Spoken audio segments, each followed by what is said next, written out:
हथवा में लेके तलवार अवतारी, दुर्गा मैया लेके अवतारी अवतारी। अरे हथवा में लेके तलवार अवतारी, दुर्गा मैया लेके अवतार अवतारी।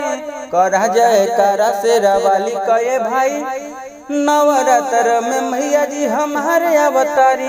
करा जयकारा शेरा वाली कहे भाई, नवरात्र में माई हमारे अवतारी। करा जयकारा शेरा वाली कहे भाई, नवरात्र में घरे हमारे अवतारी। संग भैरो भैया दुआरा पर बैठाई, लाल रंग चुनरिया माई के लाल अढ़ौल चढ़ाई। अरे संग भैरो भैया दुआरा पर बैठाई, अरे लाल रंग चुनरिया लाल अढ़ौल चढ़ाई। तो होके शेरवा पा मैया सवार अवतारी। करा जयकारा शेरा वाली कहे भाई, नवरात्र में घरवा हमारे अवतारी। करा जयकारा शेरा वाली कहे भाई, नवरात्र में मैया हमारे अवतारी।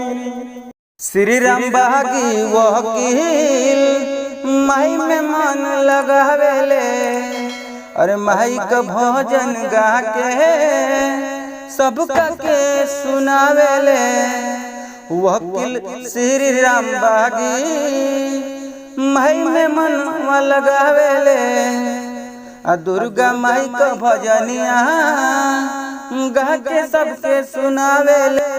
तो माई पपियन को करे संहारी अवतारी। करा जयकारा शेरा वाली कहे भाई, नवरात्र में घरवा हमारे अवतारी। करा जयकारा शेरा वाली कहे भाई, नवरात्र में मैया हमारे अवतारी। तो दोस्तों यह गाना आपको अच्छा लगा है तो उम्मीद करता हूँ एक लाइक जरूर करेंगे और कमेंट में बताएंगे कैसा लगा। और ऐसे ही वीडियो यदि आपको चाहिए तो हमारे चैनल को सब्सक्राइब कर लीजिए, बेल आइकन की घंटी दबा लीजिए सबसे पहले सुनकर। इसे कोई सिंगर भाई यदि गाना चाहता है तो फिर एकदम फ्री में लेकर गा सकता है म्यूजिक बनवाकर। तो ऐसे ही सुंदर मैटर फिर लेकर एक हाजिर होंगे आप, तब तक के लिए जय हिंद, जय भोजपुरिया समाज। आप बने रहें हमारे चैनल के साथ।